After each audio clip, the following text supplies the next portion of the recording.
E nessa época o Silas já era pastor? Não, não. Ele trabalhava no banco e estudava. Já estudava, né? Fazia seminário. Como ele fazia por matérias, o seminário dele foi mais longo, né? Ele não fez o regular, ele fazia as matérias. Então, ele ficou mais uns 6 anos estudando, né? Não tinha pressa. Aí ele ia fazendo por matérias. Mas, de alguma forma, ele já tinha essa escala para ser pastor? Vocês já sabiam disso ou foram descobrindo ao longo do caminho?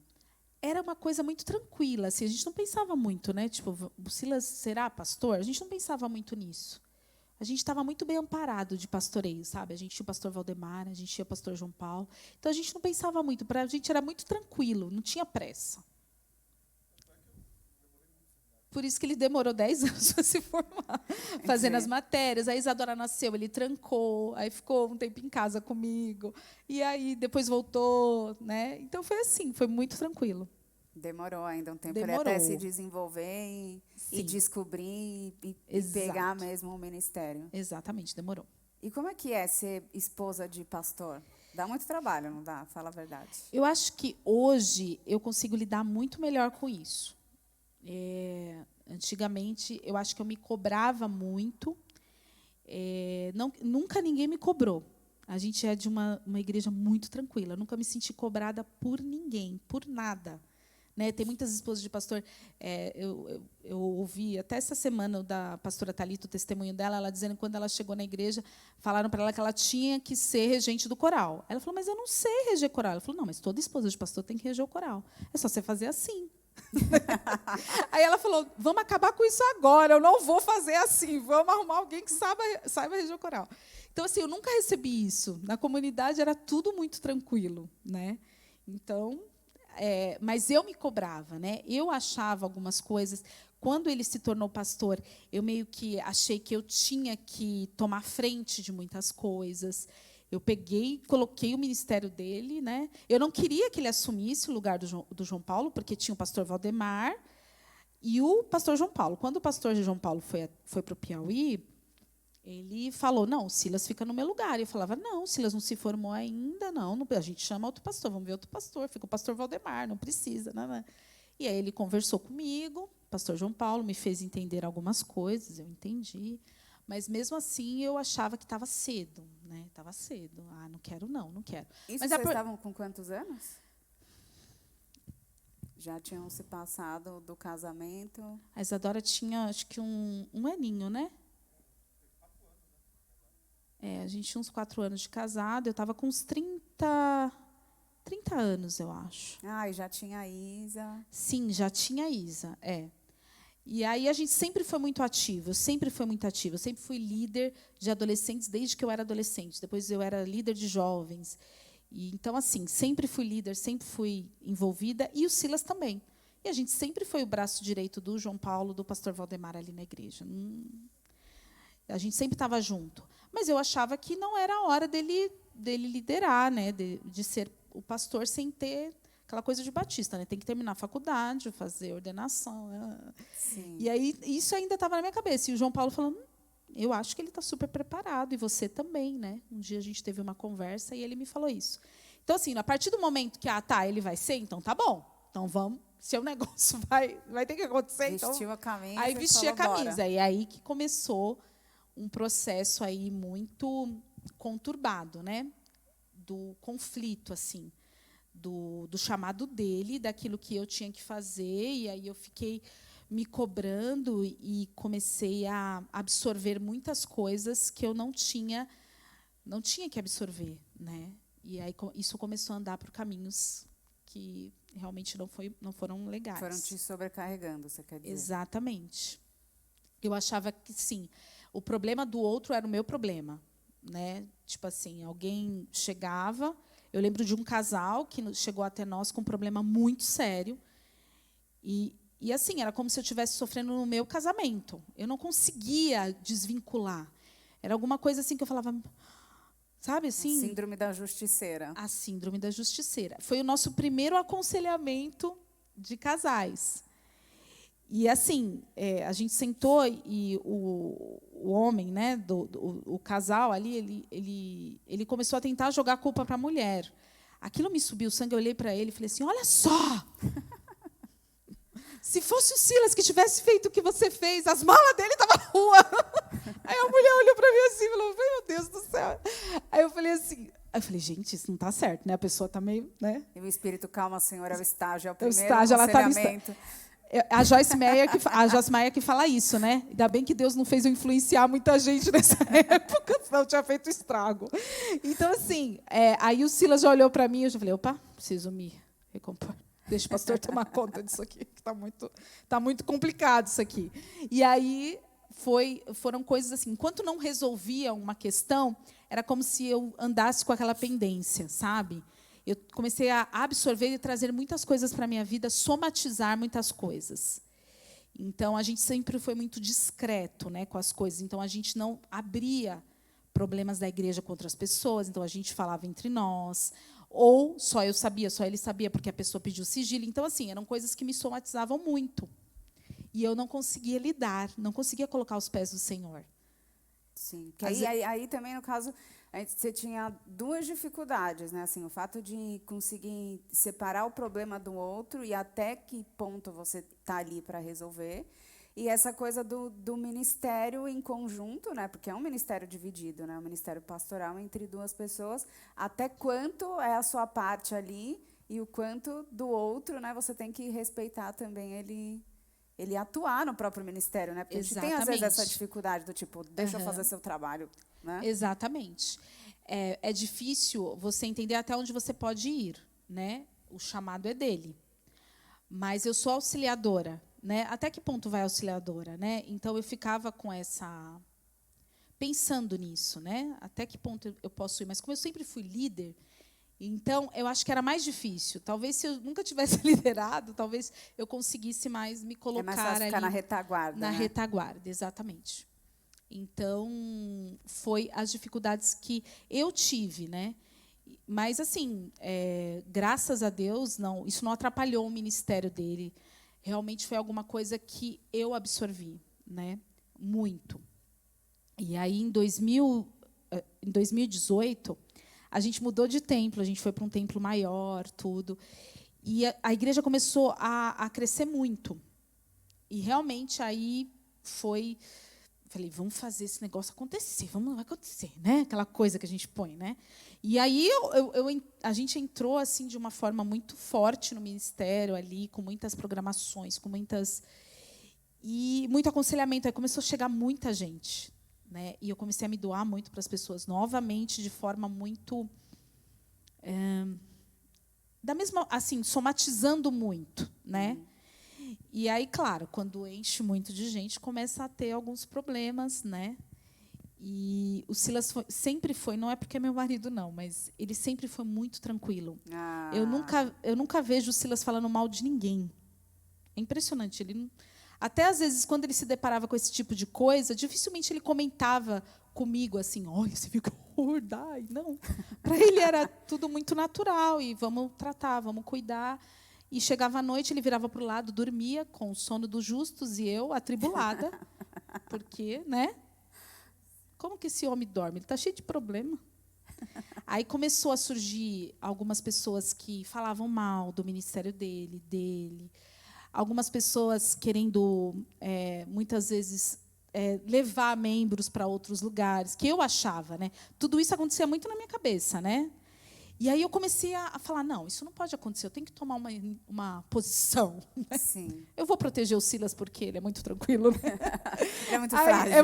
Aí, assim, nesse ímpeto de fazer justiça, e aí eu ia conversar com as pessoas, eu falava, não, por que você está falando? Porque, sabe, querendo resolver, querendo fazer justiça.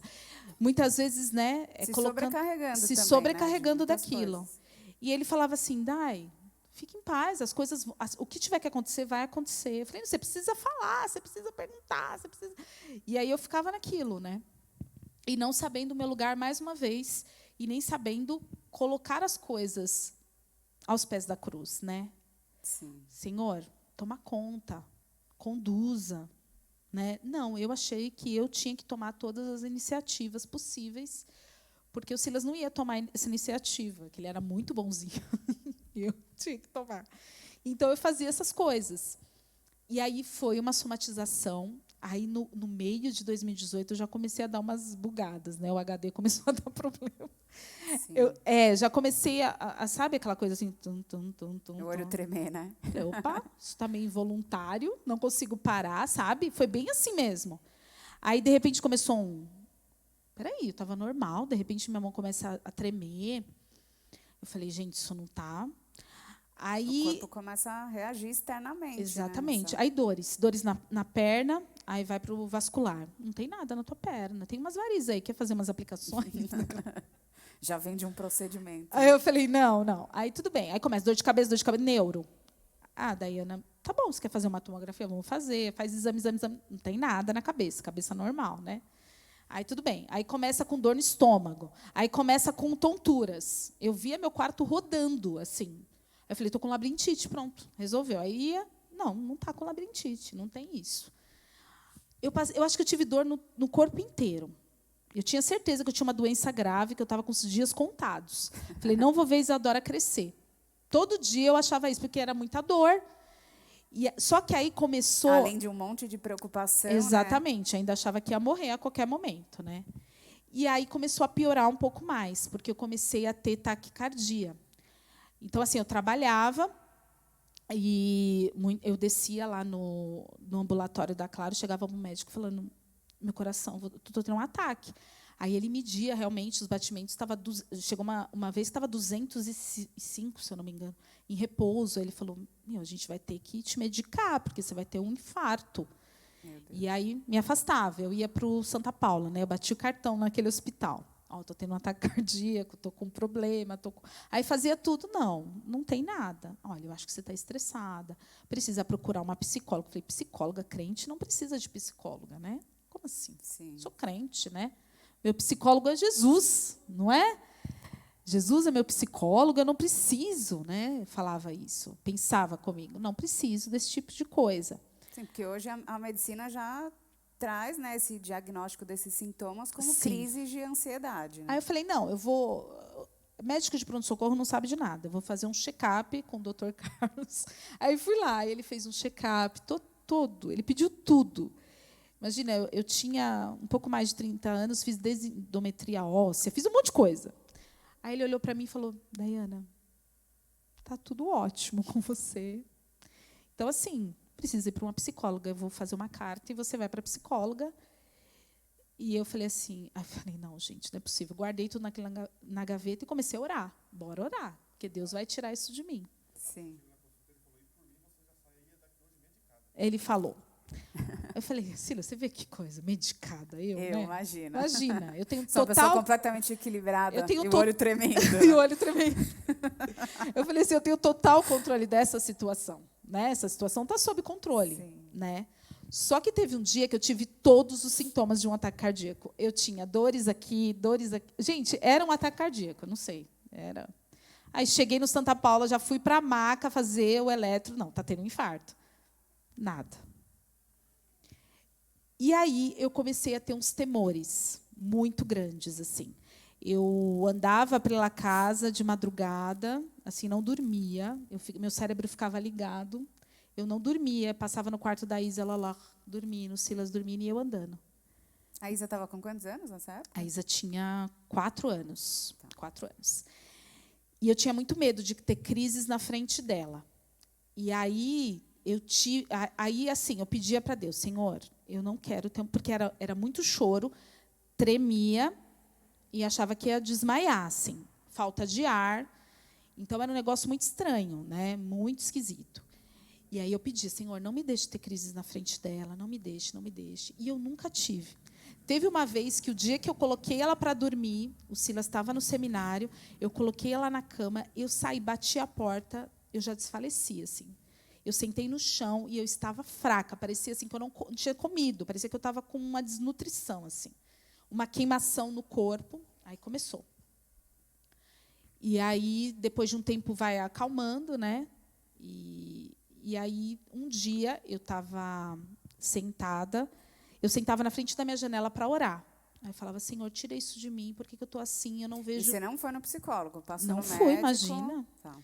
Aí eu falava assim, nada tem cor, nada me anima. Isso já era início de 2019, porque eu tive uma crise muito feia. A gente viajou no Réveillon para a Extrema, na casa da família do Silas, e do dia 31 para o dia 1º, eu não dormia a noite inteira. Eu fiquei numa crise terrível, meu coração acelerado, eu tremia. E aí eu já entrei em 2019 tensa, né? Terrível. Então, assim, aí isso já era no começo de 2019. Eu sentava na minha janela e ficava, Senhor, por que eu estou sentindo isso? Isso não me pertence, eu não sou assim. A vida não tem mais cor, é como se tudo tivesse cinzento, era preto e branco. Nada me animava. Bruno, nós estávamos pagando e planejando uma viagem para a Disney, que era o meu sonho, e isso não me animava. Nossa. Não me animava o fato de não ter problema financeiro nenhum. A gente fazia o que queria, a gente comia o que queria, a gente ia para onde queria. Eu ganhava muito bem, o Silas ganhava muito bem. E nada, assim, não tinha problema. Sabe que a criança super saudável nunca teve nada. E você falava, gente, mas nada faz sentido, tudo isso é ruim, não tem nada. É tudo sem cor. Eu tinha um problema que todas as vezes que meu chefe falava, eu vou viajar, eu tinha um ataque cardíaco. Ele vai viajar, vai dar alguma coisa errada, ele vai me demitir. E era assim, a minha vida era assim. A qualquer momento eu vou receber uma notícia ruim. Ele saía com a Isa para ir no supermercado. Daqui a pouco eu vou receber a notícia de um acidente de carro. Daqui a pouco minha mãe vai ter um problema. Daqui a pouco a minha irmã. Daqui a pouco vai acontecer isso. E eu vivia assim. A minha vida era essa. Uma notícia ruim vai chegar, vai chegar. E um dia orando, na minha janela, assim, eu falei, Senhor, me ajuda, eu não aguento mais sentir isso. Eu não aguento, está muito difícil, está muito difícil. E eu senti o Espírito Santo falar comigo. Você precisa de ajuda, você precisa de um médico, você está doente. Era claro isso para mim. Eu falei, gente, eu estou doente. Eu preciso de um médico, eu preciso de um psicólogo, eu preciso. Acordei até o Silas na mesma noite. Falei, amor, eu estou doente. Deus me falou que eu estou doente, eu preciso de um psicólogo. Nesse meio tempo... Imagina a cara do pastor Silas. Assim, ótimo, daí amanhã a gente marca. Então... Era assim. Era mais ou menos assim que ele fazia. Na verdade, gente, eu acordava de madrugada achando que eu estava morrendo. Aí eu acordava ele. Aí ele falava assim, senta na cama um pouquinho. Aí ele fazia... Poxa, se eu estiver morrendo, morri, né? Sem o auxílio da pessoa que não se preocupa. Era isso que acontecia a maioria das vezes. Aí você chegou com a conclusão de que você estava doente, ele ficou aliviado, tipo, graças a Deus, Deus me falou. Deus me deu um aval para ir na psicóloga. Só que Deus já estava ministrando. Porque eu resolvi, falei, não, eu estou precisando estudar, ler a Bíblia, eu vou fazer um curso no Servo de Cristo de aconselhamento cristão. Aí eu fui lá no aconselhamento cristão, 80% da minha sala eram mulheres psicólogas, fazendo curso. E aí elas começavam a falar, falei, gente, eu sinto tudo isso, elas tratam isso. Gente, psicologia é uma bênção, psicologia é de Deus, é uma medicina de Deus, eu preciso disso. Aí fiquei, falei, vou marcar uma consulta. Do meu psicólogo, eu não preciso de psicólogo, né? Meu psicólogo é Jesus, isso. Para psicologia é de Deus. É de Deus, eu resolvi isso da minha cabeça. Aí pedi indicação, aí uma amiga falou, olha, tem uma indicação dessa psicóloga, ela é da Igreja Presbiteriana de Santo Amaro, e assim, eu passo com ela, uma amiga minha passa com ela, e assim, ela é muito boa. Aí foi assim, o encontro da minha vida, né? Eu fiquei contando os dias para chegar o dia que alguém ia me ajudar, né? Aí... Isso foi em 2019? 2019. Mas aí já estava chegando lá para março. Olha só o tempo que eu demorei. Aí eu marquei a consulta. E aí, chegando lá, uma mulher alta, né, super... Ela sentou no sofá assim e me colocou no outro sofá. Ela falou, e aí, Daiana? Eu falei, eu não aguento mais. Eu não aguento mais ser eu. Você não sabe como é difícil ser eu. Eu lembro disso, eu falando para ela. E ela me olhou assim. Ela não falou nada, Bru. Eu despejei em cima dela tudo. E aquilo foi tão bom. A forma como ela conduziu depois disso, e os caminhos que foram trilhando. E aí ela falou assim, você é cristã, esposa de pastor, e eu sou cristã. Filha de pastor. Então, a gente vai conduzir o seu tratamento assim, né? Podendo né, falar dessa parte teológica. Sim. Então, ela foi uma ferramenta. Ela era professora na EBD, ela era professora, ela revezava com a esposa do Augusto Nicodemos. As duas eram. Legal. Então, assim, uma pessoa muito sábia. E aí ela foi ajustando alguns problemas teológicos que eu tinha. Eu falo Sim. isso, ela me ajudou a passar por aquele momento, a entender minhas emoções e o meu posicionamento, e me ajudou com alguns problemas teológicos que eu tinha. Sim. E eu lembro de falar assim, Paula, eu não falo para ninguém o que eu estou te falando. E era muito abençoador como eu saía de lá tranquila e bem, né? Só que na primeira consulta ela já me encaminhou para o psiquiatra. Aí era mais um tabu que eu tinha que vencer, né? Sim. Ela falou assim, então, como eu já tinha crises quase todos os dias, não passava um dia batido, podia ser final de semana. E aí ela pegou e falou assim, então assim, você já tem que ser medicada, porque senão o tratamento não funciona, né? A terapia que vai te auxiliar, mas você precisa ser medicada. E aí eu fui para um psicólogo no convênio, um psiquiatra do convênio, porque psiquiatra é muito caro, né? Eu fui para o convênio.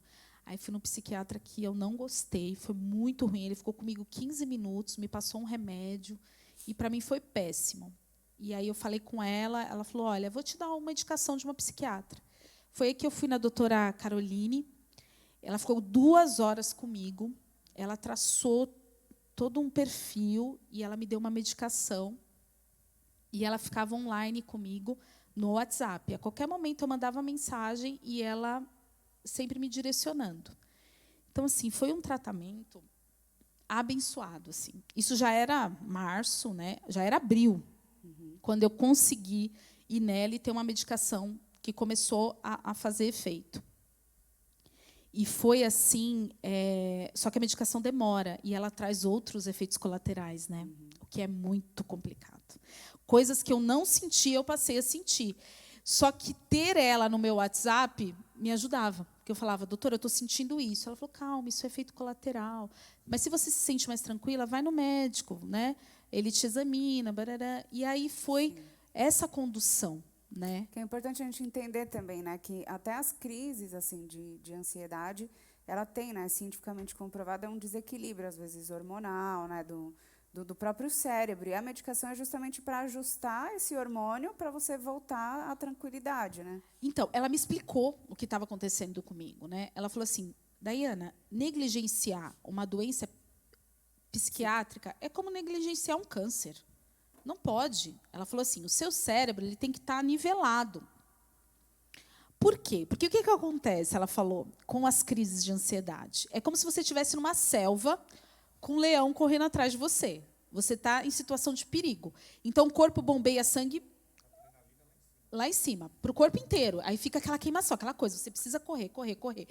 Só que a ansiedade é como se você estivesse correndo de um leão 100% do seu tempo. Então, sua cabeça não descansa, você está alerta, o seu corpo está alerta, e você não consegue descansar. O que é isso? Desequilíbrio do cérebro. O cérebro e é importante também ressaltar que, ao mesmo tempo que você está ali preparado para correr de um leão, não tem nada absolutamente em volta que te proporcionaria isso. Né? Exatamente. Não estou em situação de perigo, mas é como se o meu corpo estivesse reagindo. Por causa das minhas emoções, por causa do meu cérebro em desequilíbrio. Ela falou, você não vai tomar remédio para ficar feliz. Ninguém toma remédio psiquiátrico para ficar feliz. Você vai tomar remédio psiquiátrico para o seu cérebro nivelar novamente e não ficar mais em situação de perigo. E aí ela me explicar isso foi ainda mais libertador para eu pegar aquela medicação e falar, vou fazer esse tratamento certinho. Só vou parar de tomar esse remédio o dia que ela olhar para mim e falar, pode parar. Sim, porque a gente tem um preconceito mesmo, né? Muito. De achar de que a medicação é só para me colocar para dormir e eu preciso resolver meu problema, não quero dormir. Sim. Quando tem também uma parte química, né, da coisa de equilibrar ali os hormônios para você voltar a raciocinar, né? Exatamente. Só que o processo ele é lento. Porque, assim, em 10 dias, você tem crise 2 vezes por semana, em 15 dias, 1 vez por semana, e vai indo. Então, até chegar a um nível satisfatório, demora. Então, isso já era abril. A nossa viagem era maio. E aí eu ficava pensando naquilo, né? Como que vai ser? Eu já tenho medo de avião. Como é que vai ser entrar no avião, ficar 8 horas? Como é que vai ser isso? Eu ficava pensando nessas coisas, assim. E era muito desgastante fazer mala, né? Tudo isso. Aí chegou uns 2 dias antes da viagem, eu já acordei no meio da noite, eu dei um pulo na cama e eu sentia meu corpo queimar. Aí eu mandei mensagem para a psiquiatra, ela falou: Daiana, é normal, tranquilo, vai no pronto-socorro, vê se não é uma infecção, faz um exame de sangue. Ela sempre dava para eu ficar tranquila. Aí fiz, não era nada. Mas a sua família toda sabia dessas crises ou só o pastor Silas? Não, todo mundo. Eu tive algumas crises na igreja, mas eu consegui. Na igreja, assim, aí eu ia ali perto da cantina, ficava ali. Aí tinha algumas pessoas que vinham falar comigo, né? Não dá, isso é normal, calma. Né? A gente tinha um medidor de pressão. Quantas vezes mediram minha pressão? Falava, gente, a pressão está normal, né? Mas a pessoa está... E aí as pessoas sempre muito solícitas, querendo me ajudar e tudo mais. Mas esse apoio você recebeu? Esse apoio eu recebi, tanto da minha família, porque eu sou muito transparente. Então, assim, eu sinto, as pessoas sabem. Eu não consigo, né, esconder isso. Eu só não queria que isso interferisse na questão da Isa. Eu queria protegê-la disso, né? Então, mas o restante, falei com o meu chefe. Eu falei, eu estou tendo problemas psicológicos. Então, assim, por isso que eu estou saindo mais cedo. Ele foi super compreensivo. Várias vezes eu não tinha atestado médico, mas ele deixava eu ficar em casa, não conseguia, não estava bem, tudo mais. E isso faz muita diferença, né, faz pastor? muito. Esse apoio, porque a gente tem a tendência a considerar, né, esse tipo de situação, falar, é bobeira, né? Você tá preocupada à toa, toma uma água, é frescura, né? A gente ouve muito isso. Uma pia para lavar, né, cheia de louça, né, um tanque. O povo gosta de falar essas coisas. Eu acho que eu já fui essa de falar essas coisas. Porque era muito preconceito com problema psicológico. Só que é real, gente. O cérebro, ele também buga, né? Ele também pode ter um problema. Então, foi muito difícil para mim tomar a decisão, mas sempre foi assim. Quando eu tomo a decisão, então vamos. É para fazer, vamos fazer. Aí fazia bonitinha, fazia terapia uma vez por semana. Aí, nesses 2 dias antes da viagem, eu tinha uma sessão de psicóloga. Aí eu falei, eu saí de casa falando, eu vou pedir para a Paula, vou fazer a Paula falar que eu não posso viajar. Porque eu não quero, eu vou passar mal, eu vou dar trabalho lá. O Silas não vai saber falar inglês com o povo, que eu estou morrendo, e ele não vai dar certo. Eu falei, vai me levar no hospital como? Como é que ele vai explicar? Mas, olha, não. Falei, Deus, não, eu acho melhor não sair desse país. Aí eu cheguei lá... E era a viagem dos sonhos. A viagem dos meus sonhos, mais que da Isa. A Isa queria, mas era eu que sempre quis. A gente estava guardando dinheiro há muito tempo. Eu tinha feito todo um roteiro, né? A gente fez um roteiro para ver todas as princesas. Eu tinha tudo escrito, toda aquela... Aí, tudo bem. Aí, cheguei, sentei e falei, Paula, é o seguinte, eu tenho uma viagem, eu tinha te falado, daqui 2 dias, eu acho melhor eu não ir, você não concorda? Ela falou, não tem nada a ver isso. Eu falei, se eu passar mal no avião? Ela falou, se você passar mal no avião, você vai passar mal aqui, você passar mal, você chama alguém, né? Alguém te abana, você toma um remédio e pronto. Ela falou assim, então vamos fazer um negócio, vamos falar com a sua psiquiatra, ela vai te dar um remédio para que, se você passar mal no avião, esse remédio vai te apagar. Eu falei, então com um remedinho para me apagar, acho que eu vou. Aí fui para casa, fizemos as malas, vamos, né? Aí fomos, entramos no avião, já começa, né? Eu começo a ter, mesmo quando eu estou sã, eu falo, gente, até subir, né? Aí eu fiquei entalada. Negócio aqui, ó, entalado. Meu Deus, vou passar mal. Aí fui até a comissária. Que é a ansiedade, né? Que é a preocupação com o futuro, né? Nem aconteceu Nem ainda, aconteceu. Você já está ali sofrendo. Olha, é muito difícil. Você se sente um peixe fora d'água. Você olha para o lado, as pessoas dormindo, a Isadora assistindo filminho, o Silas já dormindo e eu lá, passando mal, passando mal. Aí fui até a comissária, ela falou, olha, a gente não pode medicar, mas eu vou te levar uma água tônica. Ela me levou. Aí, sabe, eu fui melhorando. Eu já estava com 15 dias de medicação, né? Acho que 15 a 18 dias. Então, o negócio já estava melhorando. Eu já conseguia voltar das crises com mais facilidade. E, assim, chegando lá, realmente, Deus me cuidou de tudo. Eu ainda tive alguns problemas pontuais, mas foi, assim, realmente um bálsamo, sabe? Chegar e ficar ali da forma como a gente sempre sonhou, a realização do sonho, um carinho de Deus mesmo naquele momento, sabe? Deus realmente falou, olha, depois de tanto problema, vou te dar um carinho especial. E eu chorava, falava, gente, eu não acredito que eu estou aqui nas Américas. Não acredito, tudo era um sonho, né? Ai, que legal. Bem legal, tudo era um sonho, assim. E tudo andou tudo muito bem. Esse foi um momento muito emocionante de ver o Mickey e a Minnie, um sonho. E foi muito, muito mesmo proveitoso, assim. Durante a viagem em si, você não teve nenhuma crise? Eu tinha, às vezes, Gente, eu ficava muito entalada, assim, sabe? Ficava, Silas, estou com um negócio aqui. Mas depois passava, tranquilizava. E, assim, chegando, a gente ficou 15 dias. Então, chegando assim, 5 dias que a gente estava lá, eu já não tinha mais sintoma nenhum. 0 sintomas. E aí a viagem de volta já foi tranquila, foi bem assim, tranquila mesmo, consegui dormir, consegui assistir um filme. E foi assim muito, muito restaurador mesmo. Foi um bálsamo mesmo do Senhor.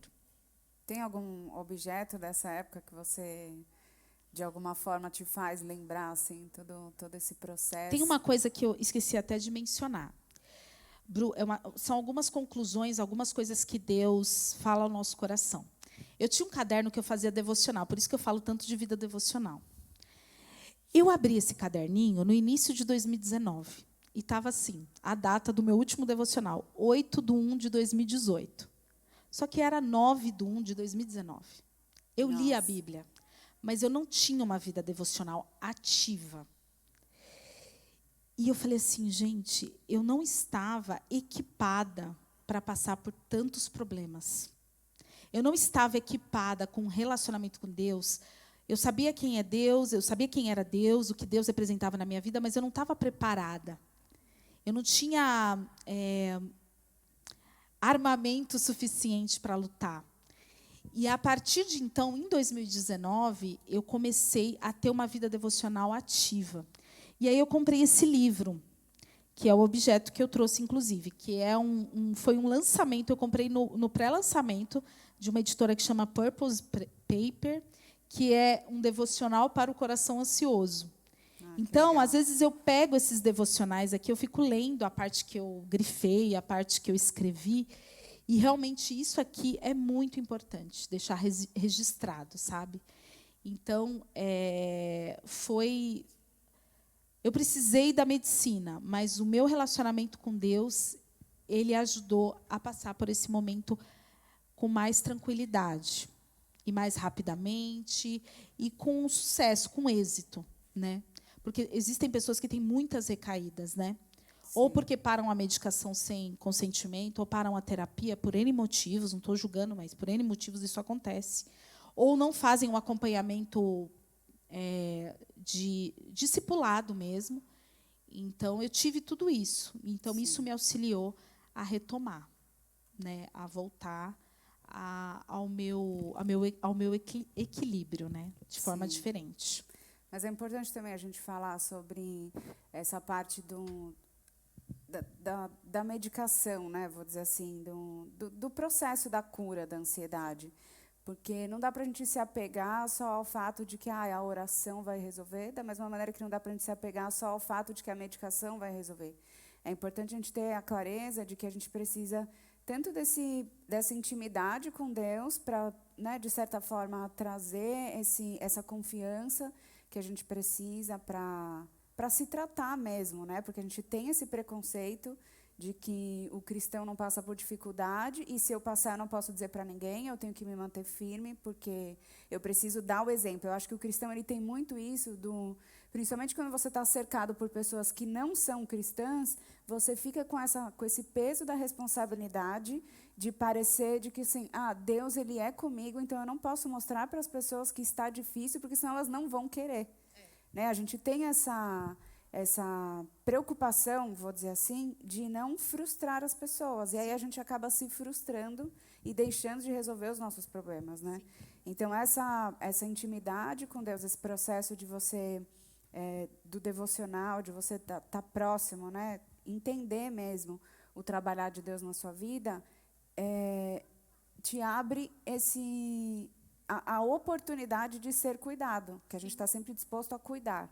E não para perceber que Deus ele também proporcionou a medicina e outras formas para nos cuidar, né? Sim.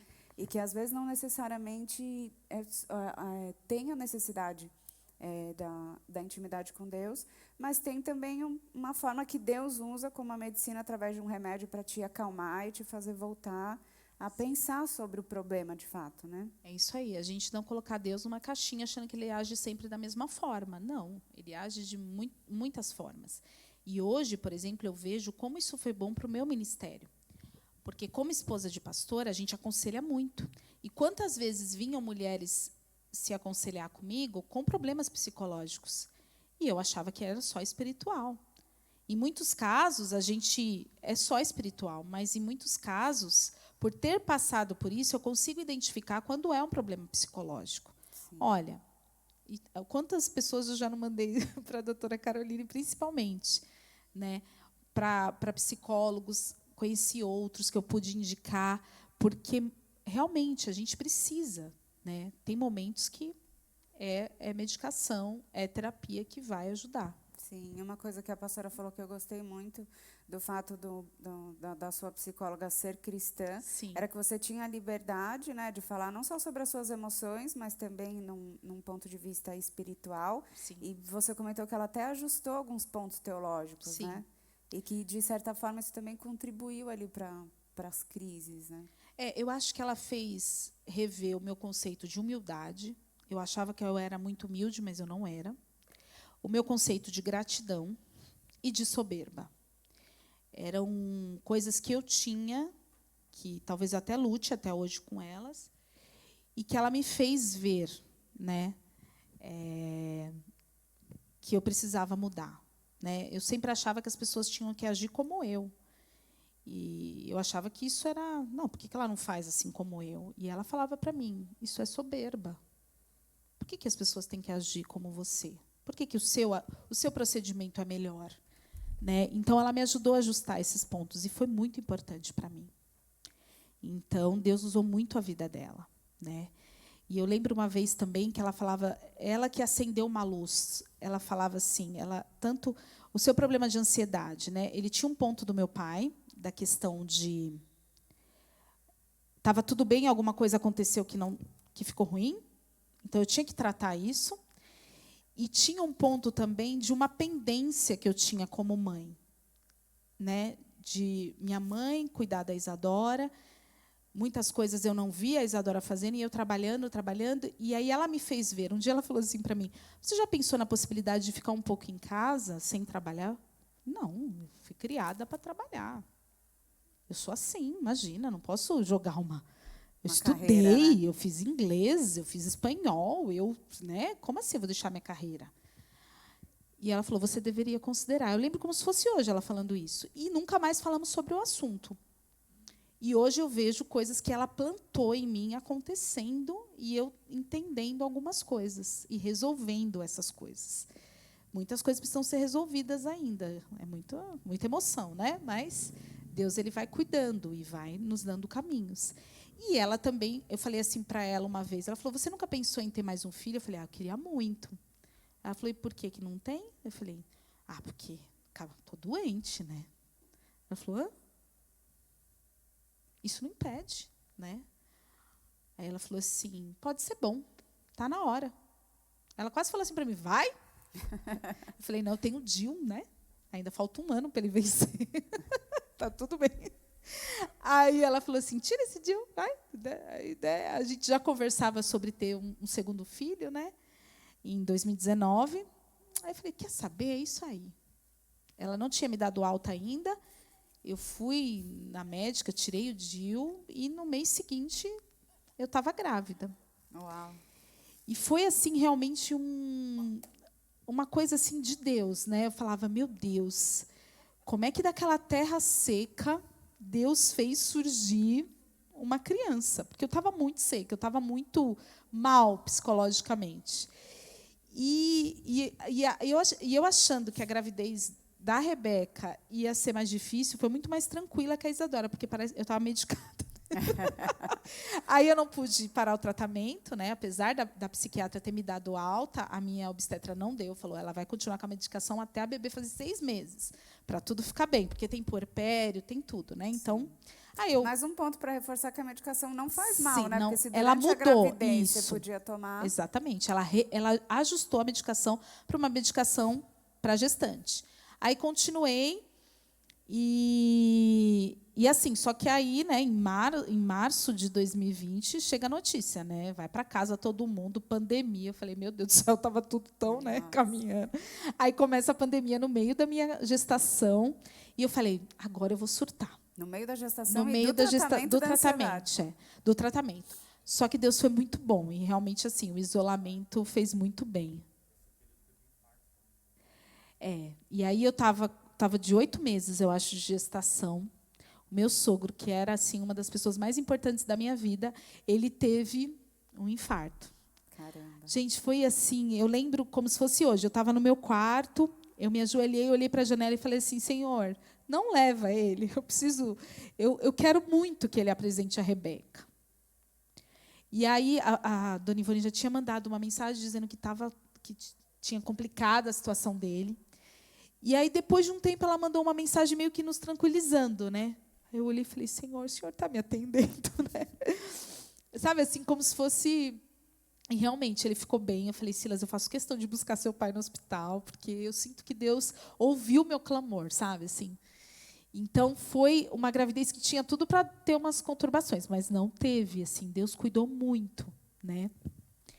E aí, a Rebequinha no forninho. Que linda.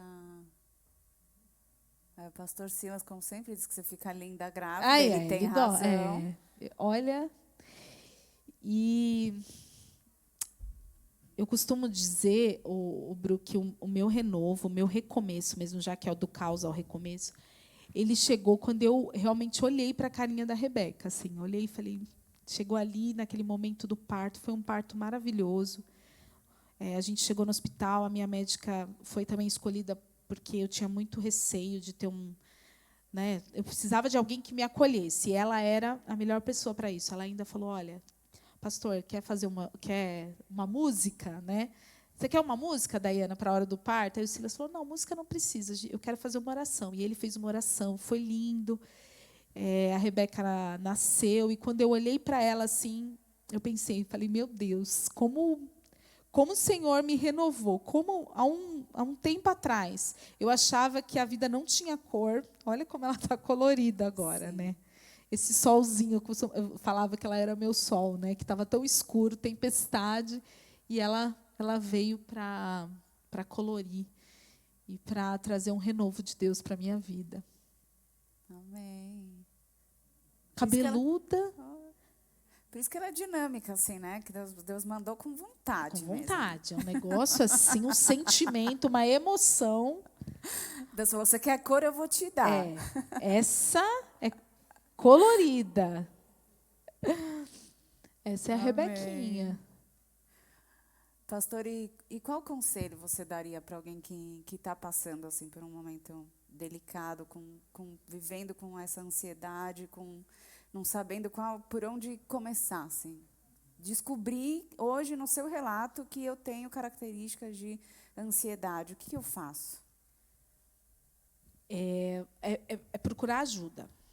Eu acho que terapia não faz mal para ninguém, só faz bem. Se você escolhe uma boa terapeuta, Sim. né? Uma boa psicóloga.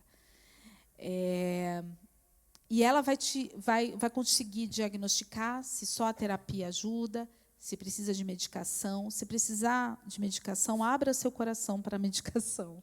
Ela é de Deus. Você não negligenciaria um câncer, uma dor de dente, uma anestesia para tirar um dente, um problema de visão. Então, não negligencie um problema com o seu cérebro. Não tem problema, não há mal nenhum nisso. Isso não quer dizer que você é fraca. De repente, é porque você foi forte demais que isso aconteceu. E você precisa ajustar. O baque foi grande, né? A tempestade foi difícil, uma somatização de um processo, ou simplesmente por emoções que estão aí presas, reprimidas. A Paula, ela me fez ver muitas coisas que eu precisava resolver dentro de mim, coisas de infância, que eu achava que não tinha problema nenhum. E tinha, eu precisava retomar algumas coisas. Eu dependia de outras para caminhar, que ela me fez ver que eu não dependia, que eu podia andar sem essas coisas e viver bem com elas e está tudo bem. Então, assim, são coisas que a gente vai somatizando, que a gente fica mal resolvidas dentro de nós, que a terapia nos ajuda a resolver. E não é problema de visão de Deus. Eu sei quem Deus é, eu sei o que Ele fez por mim. Eu sei que eu quero morar com Ele o resto da minha vida, eu sei que eu quero viver para Ele. Mas são coisas que acontecem dentro de mim, são emoções que precisam ser cuidadas como problemas clínicos, médicos, e não espirituais. E compreendidos também, né? Porque muitas vezes a gente tem emoções que a gente não sabe exatamente o que a gente está sentindo e o porquê que a gente está sentindo, né? Sim. E a gente que já teve, eu não tenho problema nenhum de falar isso para ninguém. Qualquer um que eu já tive. Nossa, é difícil. Eu sei que você está passando. É difícil mesmo. É difícil. Acolha as pessoas, né? Não fica com aquele olhar. Nossa. Não, eu já tive. É terrível. Ou desdenhando, Ou né? desdenhando. Tipo, é frescura, né? Ninguém fica assim por frescura, gente. É muito sério. Então, não faça isso. E, assim, na minha caminhada, Deus foi muito bom. Eu não encontrei ninguém que levou isso como frescura. Todas as pessoas olharam com seriedade e falaram, eu posso ajudar? O que eu posso fazer para te ajudar? Então, isso foi muito importante. E eu cheguei a me abrir com uma amiga, com o meu diretor, né, na época, e com uma amiga do trabalho que a gente era muito próxima. E como foi bom também. Ela não é cristã espírita, e a gente conversava sobre o assunto, porque ela já teve, ela me ajudava a passar por alguns momentos lá no meu trabalho. E, assim, não tem problema nenhum nisso. Deus não está sendo diminuído porque um cristão está com problema psicológico, né? A gente precisa entender isso. E precisa tirar isso que muitas vezes está aí. Muita gente ainda acha isso, né? Sim. E a própria palavra dele diz, né, que o poder dele se manifesta na nossa através fraqueza. das nossas fraquezas, né? É isso. E a pastora falou, para a gente fechar, de coisas que a Paula te trouxe, a percepção relacionada à humildade e à gratidão. E nesse processo, dentro disso, assim, o que você falaria, né, sobre a humildade e a gratidão? A humildade e a gratidão, elas estão muito ligadas. Parece incrível, mas para mim hoje é muito claro que um coração grato, ele se faz de um coração humilde. Porque quando a gente reconhece que nós reconhecemos a nossa fraqueza e nós reconhecemos a grandeza e a soberania de Deus, a gente começa a ter uma perspectiva diferente das coisas. E como o Senhor ele nos faz forte em meio às fraquezas, a gente consegue reconhecer que Ele é soberano, que Ele é Deus, que Ele está na condução de tudo. E o nosso coração ele passa a ser um coração grato. A humildade ela faz com que Deus consiga agir nas nossas vidas. Porque quando a gente está ali muito soberbo, muito cheio de razão, Deus não consegue agir. A gente não consegue ser transformado, a gente não consegue crescer. E quando nós temos um coração humilde de reconhecer mesmo que nós somos fracos, falhos, cheios de pecados, a gente reconhece que Ele ainda assim nos ama e quer agir nas nossas vidas. Sim. Porque a soberba ela impede a gente de reconhecer que a gente precisa de ajuda, né? E aí a gente não sai do lugar, porque a ajuda não chega. Se você não precisa de ajuda, ela não chega. Ela não chega. É isso aí. Então, eu acho que um coração grato é um coração em que Deus tem espaço, Ele consegue agir, né? Então, seja grato. E grato nas tormentas, nas tribulações, porque elas nos fazem pessoas melhores mesmo. Amém. E, para fechar, então, qual foi a marca que o Espírito deixou em você? Dentro de tudo, toda essa história linda do caos ao recomeço. Eu sou fraca, mas Ele é forte. Eu sou pequena, mas Ele é grande. Eu sou limitada, Ele é soberano. É tudo por Ele, para Ele, por Ele. Eu só estou aqui por Ele e para Ele, né? Então, eu acho que a marca que o Espírito deixou na minha vida foi de humildade e gratidão, realmente, como a gente falou. Eu busco hoje em Deus um coração humilde, por mais que eu falhe nessa busca muitas vezes, eu ainda assim consigo voltar a Ele e falar: Senhor, me dê um coração humilde. E busco um coração grato também, todos os dias, independente das circunstâncias, assim. E quando nós temos um coração grato, nós conseguimos ver Deus agir, né? Nas pequenas coisas. Você fala ali com Ele de manhã, aí você vê a porta se abrir à tarde, você fala: não, é muito... Né? Quando você está cheio de si, cheio de méritos, você não consegue ver isso, né? Sim. Então, a humildade te dá essa oportunidade de ver Deus agindo até nas pequenas coisas, nos mimos, né? Naqueles carinhos dele. É importante também a gente entender que humildade não está relacionada a você se diminuir. Sim. É você reconhecer a sua limitação. Né? Do tipo, olha, eu consigo ir até aqui. Eu reconheço que eu consigo ir até aqui. Daqui para frente eu preciso de ajuda. Porque, às vezes, a gente associa a humildade com a pessoa que se diminui, que se rebaixa, né? E não é isso. Então, às vezes, a gente não precisa necessariamente... a relação com a humildade, ela não é sobre você não ser capaz. A relação com a humildade é você saber até onde você é capaz. Isso é bem importante. Né? Verdade. Bom, pastora, muito obrigada. Imagina, um prazer. Pelo seu relato, pelo seu depoimento. É muito edificante para a gente ouvir essas coisas. E eu acho que, não só para mim, mas para todo mundo, o fato de entender, de acessar, né, alguém que tem um cargo de liderança e que se coloca à disposição para falar sobre as suas limitações de uma forma que edifique a gente, eu acho que isso é um presente de Deus para a igreja. Amém. E obrigada por isso. E como de costume, né, tem que ter um presentinho. Opa, Cadê a eu assistente quero. Isa?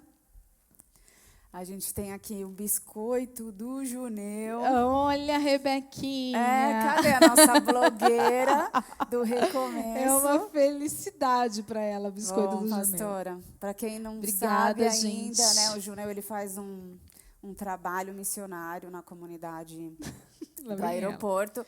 Aqui é a Rebequinha, nosso Recomeço, blogueira do Juneu. E a gente apoia esse trabalho. Né, compartilha aqui para quem quiser ajudar também esse projeto, que é um projeto muito bonito, que inclusive já foi um dos nossos entrevistados, né? Sim. Quem ainda não assistiu o depoimento Lançou, dele, por favor. E, bom, obrigada por hoje. Obrigada, Bru. Eu não sei se alguém quer fazer alguma pergunta, a gente passou um pouquinho do horário, Passou bastante, mas se alguém né? quiser fazer uma Desculpa. pergunta, esse é o momento. Eu acho que foi bem esclarecedor, Foi. né? É isso, pastora. Obrigada, Muito obrigada, gente. Deus abençoe. Amém.